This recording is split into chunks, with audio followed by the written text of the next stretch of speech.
오늘은 그 종려주일입니다. 종려주일이란 예수님께서 십자가를 통해 세상을 구원하시려고 예루살렘으로 들어가실 때에 군중들이 종려나무 가지를 흔들며 예수님을 환영하고 호산나 찬송하리로다 주의 이름으로 오시오니여 하며 찬양했던 그 날을 기념합니다. 그리고 이날부터 예수님의 고난의 한 주간이 출발합니다. 여러분, 십자가는 우리 하나님의 오랜 역사의 꿈이요 목적입니다. 십자가는 하나님의 가장 큰 계시입니다. 이 십자가에서 우리 하나님이 어떤 분이신지가 나타났습니다. 하나님이 우리를 어떻게 사랑하셨는지가 십자가에 나타났습니다. 당신의 생명보다 더 귀한 아들을 십자가에 내어주시기까지 우리를 사랑하신 하나님이십니다. 아들 예수께서는 이 아버지를 사랑했습니다. 그리고 아버지의 뜻을 이루기 위해 당신의 목숨까지도 순종하시면서 그 길을 가십니다. 아들은 당신이 겪는 고난과 십자가를 영광으로 알았습니다. 그리고 그 길을 기꺼이 감당하셨습니다. 그리고 온 세상에 선포하신 겁니다. 인생들아 들으라. 하나님이 너희를 사랑하신다. 인생들아 보라. 하나님이 너희를 어떻게 사랑하셨는지를 보라. 너희를 죽기까지 사랑하신 하나님이시다. 그리고 십자가는 인간이 누구인지를 나타냅니다. 인간이 하나님을 떠나 얼마나 절망 가운데 있는지를 말합니다. 우리가 하나님을 떠나 얼마나 큰 죄인인지를 말합니다.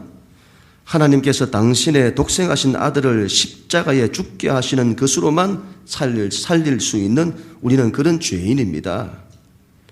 세상에 있는 그 어떤 것도 죄의 문제를 해결할 수 없습니다. 오직 십자가만이 생명의 길입니다. 그래서 십자가는 하나님이 누구신지가 계시되는 자리요, 십자가는 인간이 누구인지가 폭로되는 자리입니다. 그리고 하나님의 구원이 무엇인지가 십자가에서 나타납니다. 이것을 깨닫는 사람은 복이 있습니다.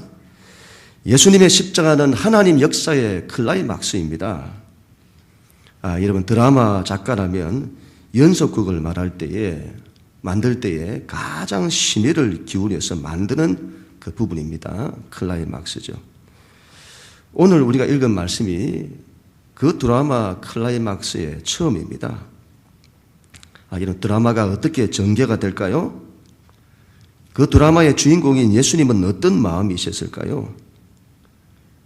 나중 이 클라이막스의 결말이 십자가 죽음으로 끝나는데 예수님 그것을 아셨을까요? 네, 그렇습니다. 예수님은 당신의 죽음을 미리 아셨습니다. 어떻게 아셨을까요? 당신께서 십자가에 죽으실 것을 어떻게 아셨을까요? 예수님의 고난과 죽음은 구약 성경에서 수없이 예언이 되었습니다. 대표적인 것들을 몇 가지만 들어도 우리가 알 수가 있습니다.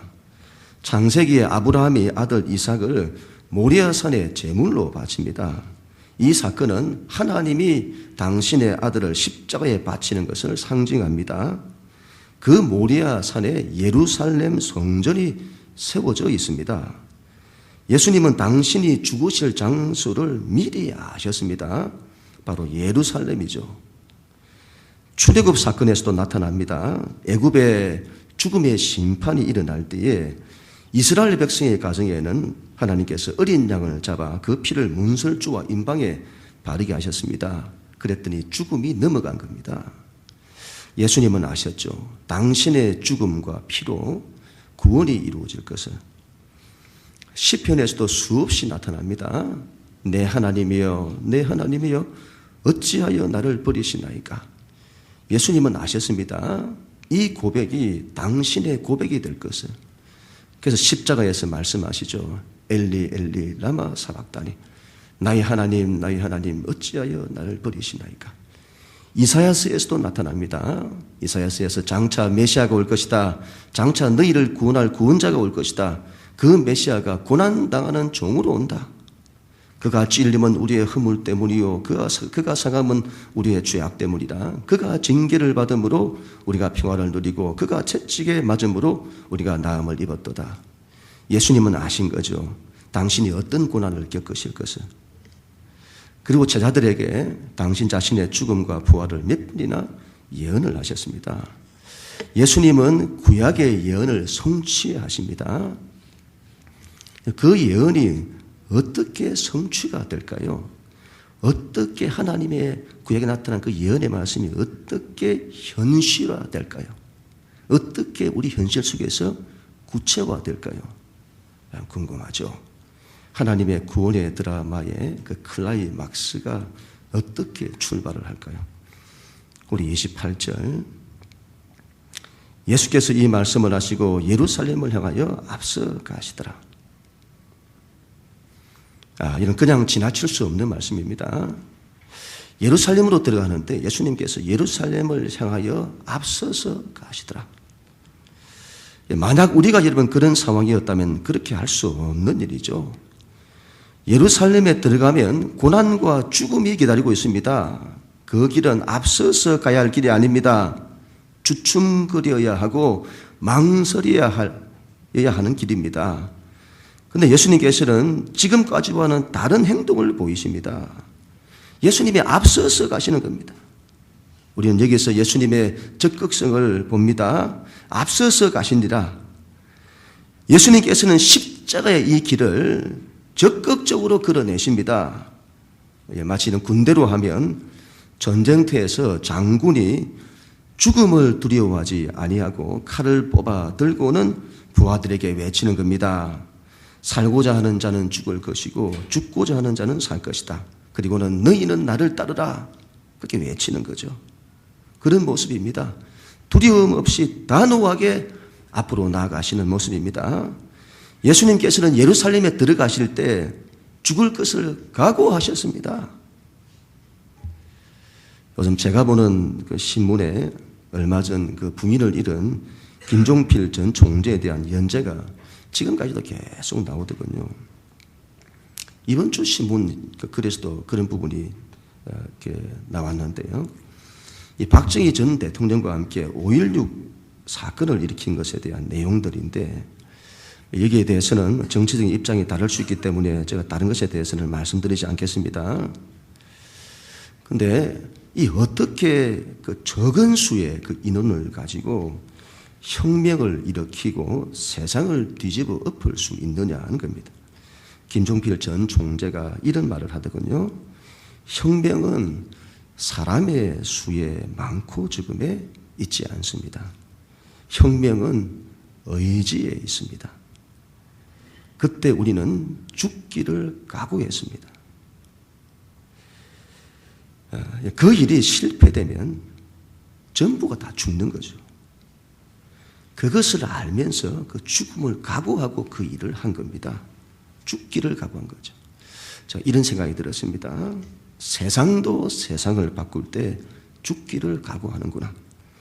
하물며 하나님 나라는 더 그래야 하는 것 아니냐. 사회주의 이데올로기가 인간은 평등하다. 이 가치를 내세웠습니다. 그것을 위해서 얼마나 많은 사람들이 목숨을 바쳤는지 모릅니다. 하물며 하나님 나라 가치를 위해서는 더 그래야 하는 것 아니냐. 칸트라는 철학자가 선이 무엇인지를 이렇게 말을 했습니다. 사람이 자기가 원하는 것을 할 때에 그걸 선이라고 말하지 않는다. 자기가 원하는 것은 자기 안에 있는 욕망이 자기에게 그걸 하게 한 것이기에 그것을 타율이라고 한다. 그것은 옳은 것이 아니다. 선이란 내가 원하지 않는데도 그것이 도덕률, 해야 할 옳은 일이기에 그것을 위해 내가 의지를 들여서 그 일을 할 때에 그것을 선이라고 한다. 하나님의 일을 하는데 내가 원할 때 하겠다는 사람이 있습니다. 뭘 하라고 하면 내 안에 마음이 일어나야 할 것 아니냐고 합니다. 여러분, 하나님의 일은 내 안에 마음이 일어나면 하고 내 안에 마음이 일어나지 않으면 안 하는 것이 아닙니다. 비록 내 안에 그런 마음이 일어나지 않더라도 그것이 하나님의 뜻이라고 할 때에 내가 내 의지를 들여 거기에 순종하는 것을 옳다고 하는 것입니다. 하나님 일은 그렇게 하는 것입니다. 예수님은 하나님 아버지께서 원하시는 것을 위해 죽기까지 각오하시면서 그 일에 순종을 하셨습니다. 우리도 그래야 합니다. 앞서서 가시니라. 우리는 하나님의 뜻과 하나님의 일에 대해서 우리의 의지를 들이며 적극성을 보여야 합니다. 전도할 때도 마찬가지죠. 전도는 마음이 내켜야 할 것이 아닙니다. 마음이 내켜야 할 게 아닙니까? 그런 게 아니죠. 마음에 부담이 있어도 그것이 하나님이 원하신다면 하는 겁니다. 우리는 그래야 합니다. 앞서서 가시니라. 우리는 예수님처럼 되어야 합니다. 예수님 예루살렘 입구에 도착을 하셨을 때입니다. 예수님께서는 제자 둘을 한 마을에 보내셔서는 나귀를 데리고 오도록 하십니다. 왜 나귀를 데려오라 하실까요? 어디에 쓰려고 하실까요? 그것도 한 번도 멍에를 메어보지 않은 나귀 새끼를 데려오도록 합니다. 어디에 쓰려고 하시는 것일까요? 35절 말씀에 그것을 예수께로 끌고 와서 자기의 겉옷을 나귀 새끼 위에 걸쳐놓고 예수를 태우니, 나귀 새끼를 데리고 오도록 하신 이유는 우리가 보통 애완동물을 키우듯이 강아지들과 함께 산책을 하려고 그렇게 데려오라 하시느냐, 그런 게 아니죠. 예수님께서는 나귀 새끼를 타시고는 예루살렘으로 들어가시려는 겁니다. 이게서 우리가 또 한 가지가 궁금하죠. 그럼 왜 나귀 새끼냐 하는 겁니다. 다른 짐승들도 많을 건데 왜 하필 나귀 새끼냐 하는 겁니다. 구약의 스가랴서에서 연대기를 장차 메시아가 올 것인데, 너희 왕이 올 것인데 그가 나귀 새끼를 타고 온다는 예언의 성취인 동시에 이 사건은 하나님의 계시요 하나님의 상징입니다.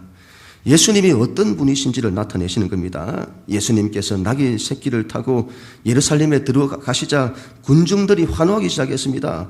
38절에 이렇게 말하죠. 이르되 찬송하리로다 주의 이름으로 오시는 왕이여, 하늘에선 평화요 가장 높은 곳에서는 영광이로다. 이 사람들은 예수님을 환호합니다. 찬송하리로다 하나님의 이름으로 오시는 왕이여. 사람들은 예수님을 왕으로 환호합니다. 그러나 예수님은 그들이 기대하는 왕과는 달랐습니다. 그 왕은 세상의 왕이 아닙니다. 하나님 나라의 왕이죠. 하나님 나라의 왕은 나귀 새끼를 탔습니다. 그 당시 세상을 대표하는 로마의 왕은 말을 탔습니다. 알렉산더도 나폴레옹도 징기스칸도 전부 말을 타죠. 세상의 정복자들은 말을 탑니다. 그러나 하나님 나라의 왕은 나귀 새끼를 탑니다. 그는 세상의 왕과 반대했습니다. 그는 낮은 것으로 오셨습니다. 그는 겸손의 왕으로 오셨습니다. 그는 힘으로 당신의 백성을 통치하지 않습니다. 그는 사랑과 은혜로 당신의 백성을 다스립니다. 나귀는 평화를 상징합니다. 그 왕은 평화를 위해서 왔습니다. 예루살렘에서 여러분이 살렘이라는 이 뜻은 샬롬을 말하죠. 평화를 말합니다. 예루살렘은 평화의 도시를 뜻합니다.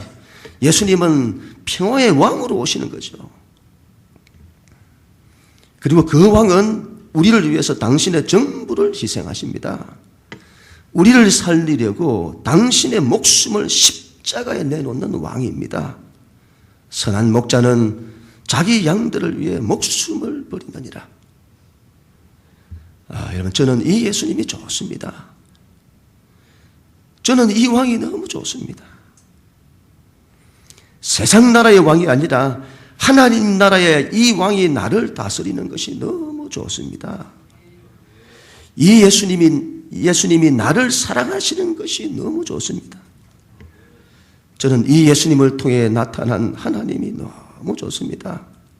저는 제가 믿는 하나님이 이런 분이셔서 너무 좋습니다. 저는 이 세상에서 제일 편한 분이 우리 예수님입니다. 이상하게 사람들을 생각하면 복잡한 마음이 듭니다. 그런데 예수님을 생각하면 그렇게 평안합니다.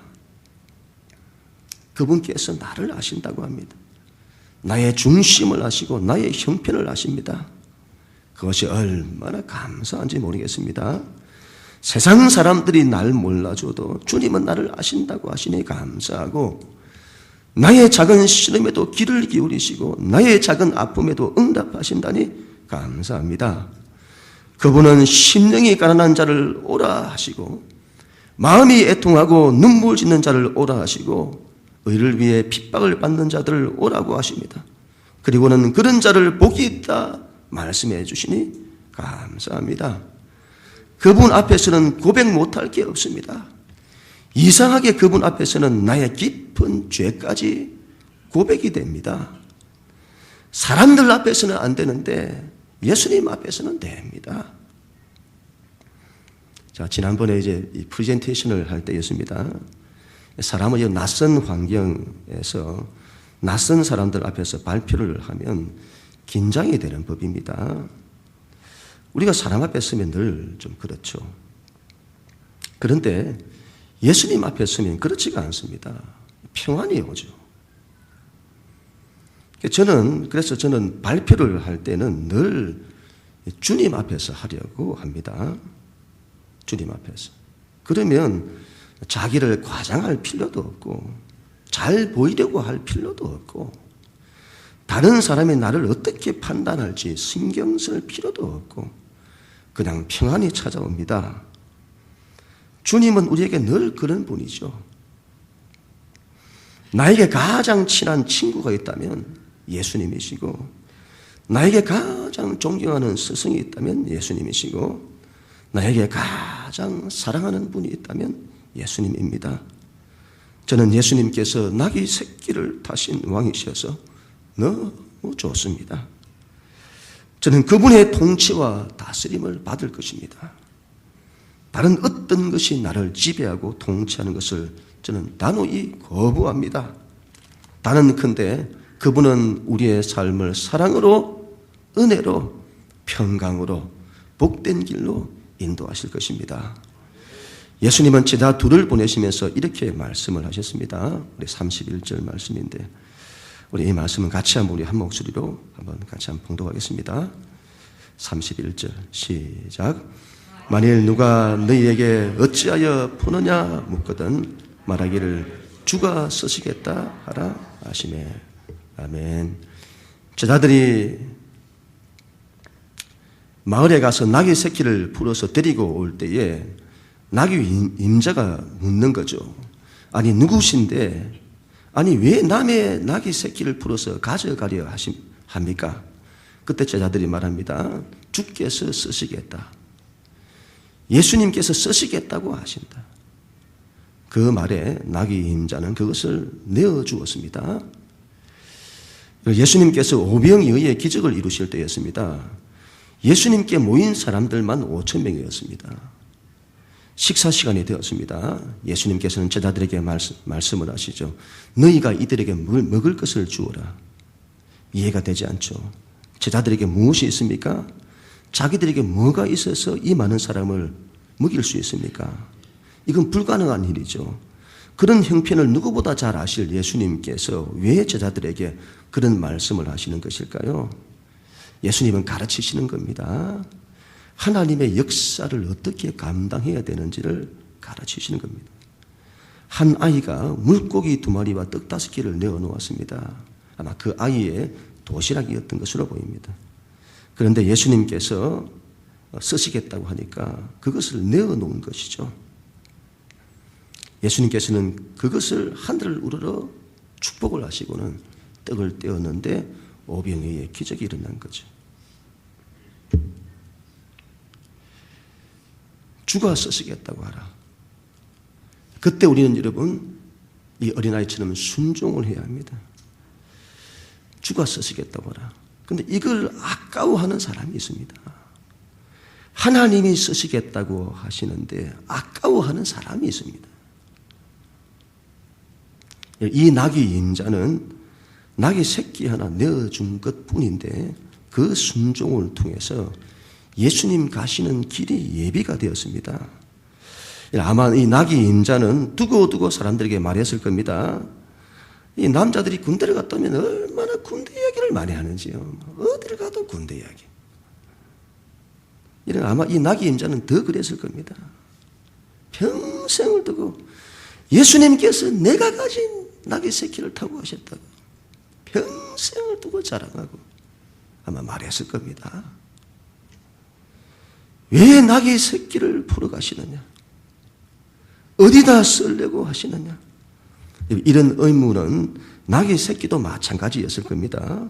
뭐 한다고 자기를 데리고 가느냐인지 모르겠습니다. 갔더니 예수님께서 자기에게 올라타시는 겁니다. 자기는 예수님이 타시기에는 어울리지 않습니다. 훨씬 좋은 말도 있습니다. 그런 걸 타셔야죠. 왜 자기를 타십니까? 자기는 한 번도 멍에를 메어보지 않았습니다. 예수님이 아마 올라타시면 떨어지실지도 모릅니다. 조심해야 합니다. 아마 제대로 길을 가지도 못할 겁니다. 그런데 왜 그런 자기를 타십니까? 왜 그런 나를 쓰시겠다고 하십니까? 우리는 낙의 새끼입니다. 우리는 보잘것없는 자입니다. 그런데 하나님께서 그런 우리를 들어서 쓰시겠다는 겁니다. 예수님께서 내 등에 타시겠다고 합니다. 그리고 함께 가자고 하십니다. 다른 사람에게 하세요. 저는 그런 사람이 못 됩니다. 아마 뒤뚱뒤뚱하면서 제대로 가지도 못할 겁니다. 그런데 주님이 말씀하시는 거죠. 주가 쓰시겠다. 그 한마디에 그저 순종하는 겁니다. 그저 말없이 순종하는 겁니다. 주님이 내 등에 타시도록 자기를 내어드리는 겁니다. 그랬더니 하나님의 뜻이 이루어지는 겁니다. 낙의 새끼가 하나님의 뜻을 이루게 되었습니다. 이 낙의 새끼가 예수님이 가시는 길을 예비하게 되었습니다. 저는 오늘 이 말씀이 주께서 우리 교회에 주시는 말씀으로 들렸습니다. 주님께서 말씀하시는 겁니다. 주가 쓰시겠다. 내가 너희를 쓸 것이다. 그 말씀에 순종했으면 합니다. 예수님께서 우리 등 위에 타시도록 기꺼이 내어드렸으면 합니다. 하나님께서 우리를 통해서 마음껏 일하시도록 자신을 내어드렸으면 합니다. 그리할 때 하나님이 하시는 일들이 나타날 것입니다. 우리가 하나님의 영광을 보게 될 것입니다. 지난 화요일 오후 5시 반쯤 되었을 겁니다. 제가 본당에서 기도를 하고 있을 때였는데 뒤에서 이제 목사님하고 부르는 소리가 들렸습니다. 돌아보았더니 교회 앞에 있는 그 의학원의 선생님이신 거죠. 만나서 인사를 하니까 축하한다고 하시더군요. 한웅 목사님이 목회하시는 새로운 교회를 다니시는데 교회 홈페이지에 교회 협력 프로그램인 SMP 1기 최종 합격이 발표가 되었다는 겁니다. 저희보다 먼저 아시고는 기쁜 마음에 저희 집으로 먼저 전화를 했던 것 같습니다. 그러는 저를 직접 찾아오신 거죠. 기쁜 소식을 전하려고. 정말 하나님께서 저를 불쌍히 여기셔서 은혜를 베풀어 주시는 듯합니다. 여러분, 제가 아무것도 기대하지도 계획하지도 않았습니다. 그것이 저를 찾아왔습니다. 올 초에 성령의 불을 주시고 그렇게 믿음으로 일어서게 하시고 기도하게 하시더니 그런 은혜를 주셨습니다. 제가 분명히 말할 수 있습니다. 여기에는 제 뜻과 의도가 전혀 개입되지 않았습니다. 하나님께로부터 왔습니다. 계속 믿음으로 성취할 것이라고 하나님의 하나님 되심을 나타낼 것이라고 하시더니 새로운 일을 이룰 것이다. 교회가 새롭게 탄생하도록 할 것이다. 새로운 교회로 만들 것이라고 하시더니 새로운 교회를 붙여주셨습니다. 제가 선생님께 감사합니다 그렇게 했습니다. 그랬더니 아니라고 하시더군요. 목사님, 제가 한 것이 아닙니다. 하나님이 하셨습니다. 그리고는 이런 말을 하더군요. 목사님, 지난 그 토요일 목사님께서 새로운 교회 프레젠테이션 하러 가셨을 때였습니다. 제가 오전에 이곳 10층에 올라왔는데 하나님께서 교회를 보이시며 봐라, 내가 새 일을 이루지 않느냐, 그렇게 말씀을 하셨다는 겁니다. 그리고는 본인이 눈물을 흘리시면서 제게 말씀을 하시는 겁니다. 그리고 이렇게 말씀을 하시는 거죠. 목사님, 하나님께서 이 교회에 성령의 새 바람을 일으키시겠다고 하십니다. 그리고 또 말씀을 하신 것이죠. 목사님, 하나님께서 목사님이 돌보셔야 할 양떼가 많다고 하셨습니다. 선생님과 헤어지고 난 이후에 주체할 수 있는 이 마음이 막 이래서는 제가 본당 앞에 앉아서는 기도를 했습니다. 얼마나 눈물이 쏟아지는지요. 주체할 수는 없을 정도로 폭파쳐 오르는 겁니다. 그리고 하나님께서 저에게 이런 말씀을 주시더군요. 영씨가 내가 너를 얼마나 사랑하는지를 아느냐. 다시 한번 그 말씀을 듣고 눈물이 활칵 쏟아졌습니다. 또 이런 말씀을 하시더군요. 너는 내 사랑하는 아들이요 내 기뻐하는 자다. 내가 너를 통하여 나의 뜻을 다 이룰 것이다. 제가 물었습니다. 하나님, 제가 누군데 제가 누구기에 저를 그렇게 대접을 하십니까? 하나님께서 말씀하시더군요. 지난 6년의 세월 동안 네가 겪었던 고난이 내가 너를 사랑하는 증거다. 내가 지금의 너를 쓰기 위해서 그렇게 연단한 것이다. 그때 제 안에서 다윗의 고백이 일어나더군요. 주님, 제가 이제 죽게 구할 마음이 생겼나이다. 주여, 주의 뜻을 종에게 이루소서. 하나님께서 여러분 이 교회에 성령의 새 바람을 일으키실 것입니다. 새로운 교회로 탄생하도록 하실 것입니다.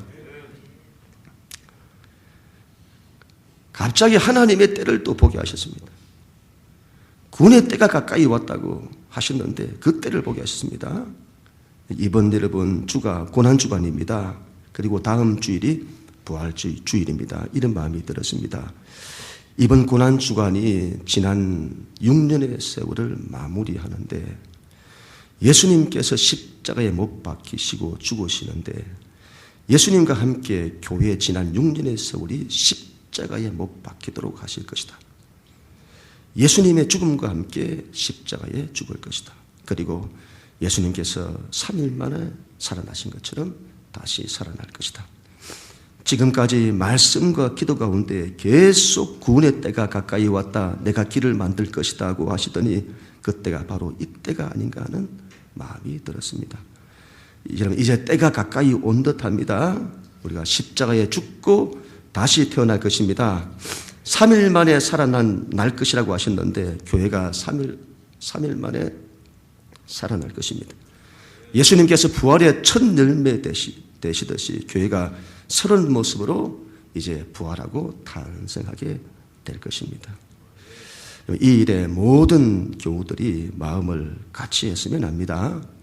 하나님께서 이루시는 생명의 역사들이 여러분들 가운데로 흘러가게 될 것입니다. 하나님께서 이 교회를 향한 약속을 이루실 것입니다. 하나님께서 올 한 해 교회와 우리의 가정의 모든 걸 살리시는 붕의 역사를 이루실 것입니다. 하나님께서 이전에 열문을 두셔서 하나님의 뜻이 막힘이 없도록 하실 것입니다. 이전에 하나님이 하시는 일들이 나타나게 될 것입니다. 그 일에 우리 자신을 드려야 합니다. 주께서 쓰시겠다고 합니다. 그 일에 순종함으로 나아가는 우리 모두가 될 수 있기를 바랍니다. 특별히 내일부터 있는 특별 새벽기도회에 여러분 나오세요. 우리의 옛것이 십자가에 못 박히고 우리의 옛것이 죽어 마무리되고 새롭게 탄생하는 하나님의 역사가 한 주간의 기도를 통해서 예비될 것입니다. 그 일에 우리가 잠을 깨우시고 의지를 들여서 순종하시고 주님의 고난과 십자가의 죽음 그리고 부활에 동참하십시다. 하나님의 영광을 보게 될 줄로 믿습니다. 그런 교회와 우리 모두가 다 되어지기를 주님의 이름으로 간절히 축원합니다.